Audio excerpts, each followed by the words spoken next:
नमस्कार, आप देख रहे हैं 10 में दम। मैं हूं आपके साथ विवेक शांडिल्य।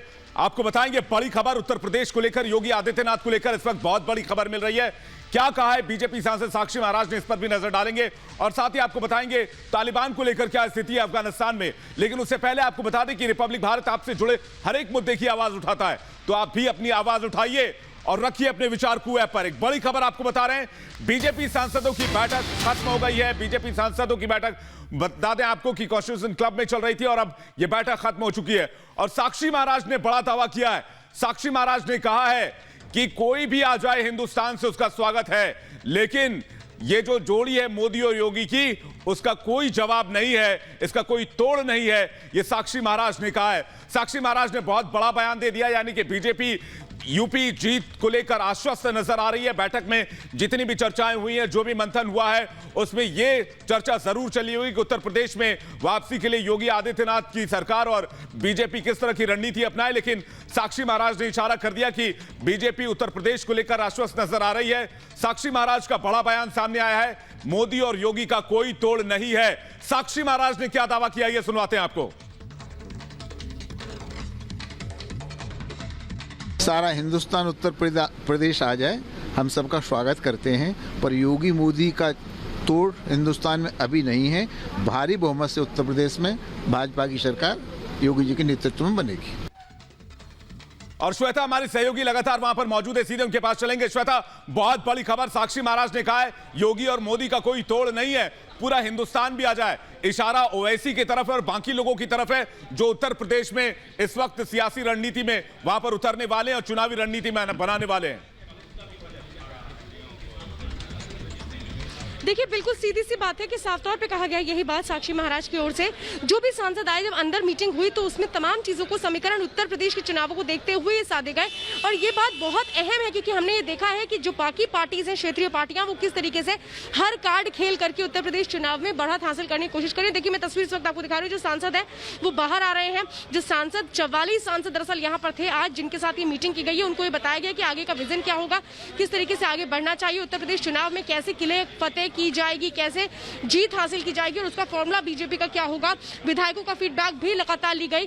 और फिलहाल सुब्रत पाठक इस वक्त है हमारे साथ, जरा मैं उनसे बात करने की कोशिश करूंगी। सुब्रत पाठक जी, क्या रहा मीटिंग में? अब चूंकि एक गेट टुगेदर था और जिस प्रकार से कल था, तो कुल मिलाकर ये इस गेट टुगेदर में हमारे पार्टी के आगामी कार्यक्रम, जो एक रोड मैप है हमारा, तो उसमें हम सांसदों की क्या भूमिका हो, उसको लेकर भी मार्गदर्शन हमारे महामंत्री संगठन माननीय सुनील जी ने और हमारे राष्ट्रीय अध्यक्ष जी ने उसमें मार्गदर्शन किया। विधायकों का फीडबैक भी लिया गया आप लोगों से? नहीं, विधायकों के फीडबैक का कोई विषय नहीं है। सांसदों की बैठक थी, यहाँ विधायकों की कोई चर्चा नहीं हुई है।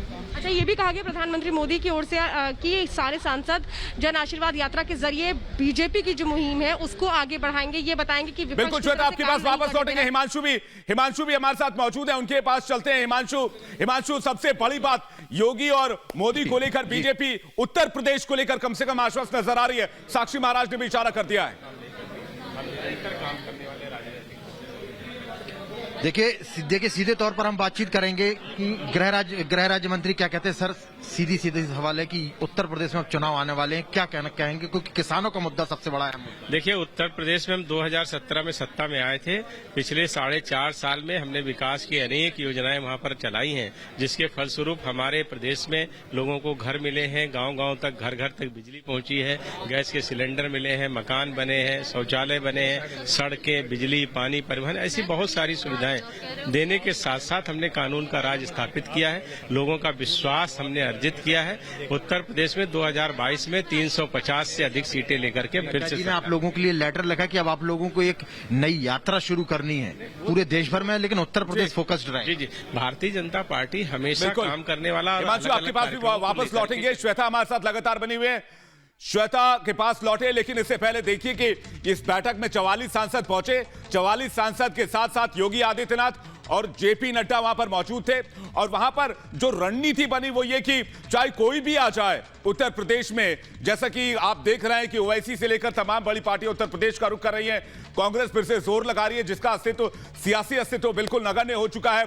अखिलेश यादव से लेकर मायावती तक, बहन मायावती तक लगातार कोशिश ये कर रही है कि जो मौजूदा स्थिति है, मौजूदा राजनीतिक स्थिति है, जहां पर योगी और मोदी का कोई तोड़ नजर नहीं आता है। आखिर उसमें सेंधमारी कैसे हो? लेकिन साक्षी महाराज ने साफ कर दिया कि कुछ भी हो जाए, पूरा हिंदुस्तान का राजनीतिक कुनबा भी आ जाएगा, लेकिन उत्तर प्रदेश में योगी और मोदी का कोई जवाब नहीं है। यह साक्षी महाराज का दावा था। लेकिन ऐसा क्यों है? दरअसल योगी आदित्यनाथ ने पिछले 4.5 साल के शासनकाल में माफियाओं पर, अपराधियों पर नकेल कसी है। योगी के डर से अपराधी थाने में पहुंचकर सरेंडर करते हैं। एक ऐसा ही वाकया शामली से सामने आया, देखिए रिपोर्ट।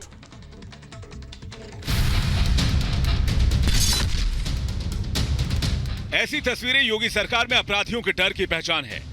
यह अपराध के खिलाफ योगी सरकार की सबसे बड़ी उपलब्धि है कि जो गैंगस्टर सीना तान कर घुमा करते थे, वो कांपते हुए आज सरेंडर कर रहे हैं। अपराध के आत्मसमर्पण की नई तस्वीर यूपी के शामली की है। गैंगस्टर एक्ट में फरार चल रहे ये सभी आरोपी हाथ उठाकर थाने पहुंचे और सरेंडर कर दिया। इन्होंने कहा कि वो अब अपराध से तौबा करते हैं और शांति से जिंदगी जीने की कसम खाते हैं। अपराध के खिलाफ योगी की शपथ के बाद उत्तर प्रदेश में लगातार ऐसी तस्वीरें आई जब अपराधी हाथ उठाकर सरेंडर के लिए थाने पहुंचे। योगी सरकार के आने के बाद मुख्तार अंसारी जैसा अपराधी पंजाब की जेल में सुखी महसूस कर रहा था। अतीक अहमद जैसे कई अपराधी यूपी आने तक को तैयार नहीं थे। आंकड़ों के मुताबिक योगी सरकार के आने के बाद जुलाई 2020 तक हर रोज करीब 5 एनकाउंटर हुए। यूपी पुलिस के आंकड़ों के मुताबिक मार्च 2017 से जुलाई 2020 के बीच 6,326 एनकाउंटर हुए। इन एनकाउंटर में 123 अपराधी मारे गए, 2,337 को फायरिंग के दौरान गोली लगी जिसमें वो घायल हुए और एनकाउंटर में 13 पुलिसकर्मी भी शहीद हुए। इन 13 शहीद पुलिसकर्मियों में 8 पुलिसकर्मी 2020 में कानपुर में हुए पिकरू कांड में शहीद हो गए थे। लेकिन अपने कार्यकाल में योगी आदित्यनाथ ने अपराधी और अपराधियों के खिलाफ जीरो टॉलरेंस की नीति दिखाई है, जिसका उन्होंने वादा किया था। 4 वर्ष के अंदर एक भी दंगा नहीं हुआ है। अपराध और अपराधियों के प्रति जीरो टॉलरेंस की नीति के तहत जो कार्य प्रारंभ हुआ, आज उसका परिणाम है अपराधी आज या तो जेल के अंदर है या प्रदेश छोड़ करके कहीं मुंह छुपा करके बैठा हुआ है। उसको प्रदेश के अंदर आने का वो दुस्साहस नहीं कर सकता। योगी सरकार ने पिछले 4.5 साल में अपराधियों के करीब 1600 करोड़ की संपत्ति जब्त की है। योगी सरकार ने अपराध पर कार्रवाई के जरिए दिल्ली में नई संसद के निर्माण की लागत की कीमत वसूल ली है। सेंट्रल विस्टा प्रोजेक्ट की लागत करीब 1300 करोड़ है और योगी ने अपराधियों पर कार्रवाई के जरिए अब तक 1600 करोड़ की अवैध संपत्ति जब्त की है। Bureau report, Republic Bharat. BJP सांसद निशिकांत दुबे ने आज सदन में उस वक्त अपने बयान से सनसनी मचा दी जब उन्होंने टीएमसी के एक सांसद पर, महुआ मोइत्रा पर बहुत ही गंभीर आरोप लगाए। आखिर क्या था वो गंभीर आरोप और ये मामला तूल कैसे पकड़ गया, ये देखते हैं।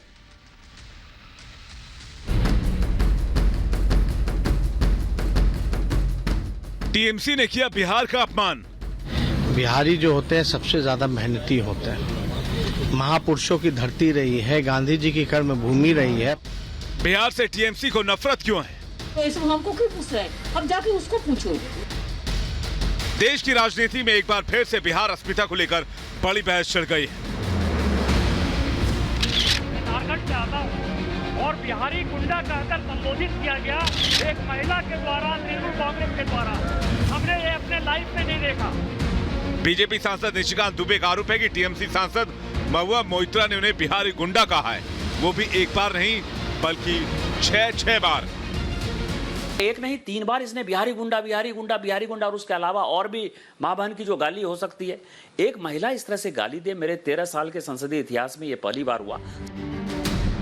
दरअसल पेगासस जासूसी विवाद को लेकर आईटी से जुड़ी संसदीय समिति की बैठक बुलाई गई थी। निशिकांत दुबे के मुताबिक इसी बैठक में महुआ मोइत्रा ने उन्हें बिहारी गुंडा कह दिया। हालांकि महुआ मोइत्रा ने खुद पर लगे आरोपों को खारिज करते हुए कहा कि जब समिति की बैठक हुई नहीं तो मैं कैसे बैठक में आए किसी व्यक्ति को कोई नाम दे सकती हूँ। भले ही महुआ मोइत्रा ने खुद पर लगे आरोपों को खारिज किया हो, लेकिन इस विवाद के बाद विपक्ष को एकजुट करने की कोशिश में जुटी ममता बनर्जी के प्लान को बड़ा धक्का लगा है। बिहार में नेता विपक्ष और आरजेडी नेता तेजस्वी यादव ने महुआ मोइत्रा के बयान पर कड़ा इतराज जताया। बिहारी जो होते हैं सबसे ज्यादा मेहनती होते हैं।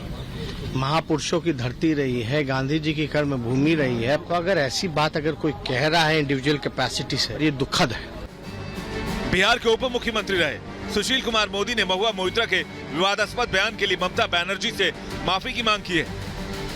टीएमसी के सांसद ने और बिहार के लोगों को अपमानित करने का काम किया है, तो मैं ममता बनर्जी से आग्रह करूंगा कि बंगाल में 1 करोड़ बिहार के लोग रहते हैं, तो उनको बिहारियों से और उत्तर भारतीय लोगों से माफी मांगनी चाहिए। लेकिन जब रिपब्लिक भारत ने ममता बनर्जी से महुआ मोइत्रा के बयान पर सवाल पूछे तो उनकी क्या प्रतिक्रिया थी, आप खुद देखिए। दीदी, बीजेपी सांसद निशिकांत दुबे जी ने कहा है कि आपकी सांसद महुआ मोइत्रा ने बिहारी गुंडा उनको कहा है, तो इस पर क्या कहेंगी दीदी? हमको क्यों पूछ रहे हैं? अब जाके उसको पूछो। दीदी लगातार 2024 के लिए विपक्ष को एकजुट करने की कोशिश कर रही हैं, लेकिन उन्हीं की पार्टी की सांसद बिहारी और हिंदी भाषियों के लिए अपमानजनक शब्द का इस्तेमाल कर रही हैं। ऐसे में बड़ा सवाल ये कि क्या पूरे देश में खेला करने का सपना देख रही दीदी हिंदी भाषी राज्यों का अपमान कर अपने सपने को पूरा कर पाएंगी? Bureau report, Republic Bharat. और अब बात करते हैं अफगान तालिबान के घमासान की। एक तरफ जहां तालिबान चीन के साथ अपनी प्यार की पींगे बढ़ा रहा है, तो वहीं रूस ने चेतावनी दे दी है कि किसी भी तरह की उकसावे की कार्रवाई हुई तो रूस चुप नहीं बैठेगा।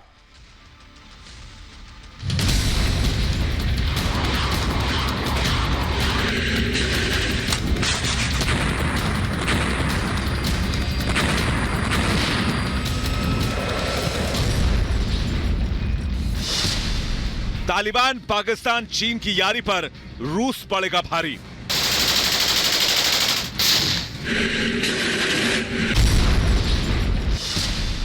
रूस करेगा सबसे बड़ा युद्धाभ्यास।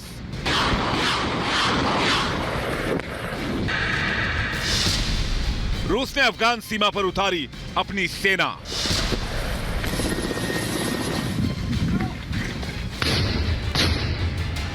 अफगानिस्तान में तालिबान के बढ़ते कब्जे से माहौल गर्म होता जा रहा है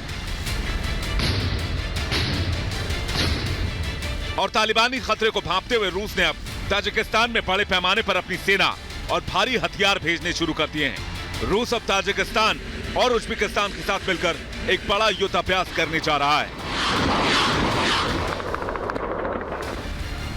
हाल ही में रूस ने चेतावनी दी है कि रूस कड़ी सैन्य कार्रवाई करेगा अगर उसके किसी मित्र देश की सीमा पर कोई आक्रामक कार्रवाई होती है या फिर कोई उकसाने वाली हरकत की जाती है। ताजिकिस्तान में मौजूद रूसी सेना को अब दुशांबे में उनके स्थायी ठिकाने से हटाकर हर्ब मैदान में ट्रेनिंग एरिया में तैनात किया गया है, जो अफगानिस्तान की सीमा से सटा हुआ है। रूस से आ रही खबरों की माने तो ताजिकिस्तान के 201 मिलिट्री बेस पर तैनात रूसी सेना को हर्ब मैदान में एक बार फिर से जुटने के आदेश दे दिए गए हैं। यहाँ पर रूस, उज्बेकिस्तान, ताजिकिस्तान की सेना के बीच युद्धाभ्यास किया जाएगा। जिन सैनिकों को अफगान सीमा पर तैनात किया गया है उनमें राइफल यूनिट, टैंक, तोपखाना रेजिमेंट और एंटी एयरक्राफ्ट सैनिक शामिल हैं। इसके अलावा हेलीकॉप्टर यूनिट को भी तैनात किया गया है। रूसी सैनिकों की रक्षा में Mi-24 लड़ाकू हेलीकॉप्टरों को भी तैनात किया गया है। तालिबान पर एक तरफ जहां रूस की ओर से शिकंजा कस रहा है, तो वहीं दूसरी ओर अमेरिका ने भी साफ कर दिया है कि भले ही वो अफगानिस्तान से सेना वापस ले जा रहा हो, लेकिन अफगान फोर्सेस का सपोर्ट करना जारी रखेगा। तो वहीं भारत भी अफगानिस्तान में शांति बहाली के लिए सक्रिय भूमिका निभाने को तैयार है। लेकिन अफगानिस्तान की शांति की राह में सबसे बड़ी दिक्कत चीन और तालिबान की आ रही है। तालिबान का एक दल चीन के दौरे पर है और खबरों की माने तो तालिबान ने घनी सरकार के खिलाफ चीन से हाथ मिलाए हैं। तो वहीं उइगर लड़ाकुओं से मुकाबले में चीन की मदद करने की बात भी तालिबानियों ने कही है। साफ कि अफगानिस्तान का मामला पेचीदा होता जा रहा है, जिसमें एक तरफ चीन, तालिबान और पाकिस्तान जैसे मुल्क हैं, तो वहीं दूसरी तरफ उनका सीधा मुकाबला भारत, अमेरिका और रूस जैसी महाशक्तियों से है। Bureau report, Republic Bharat.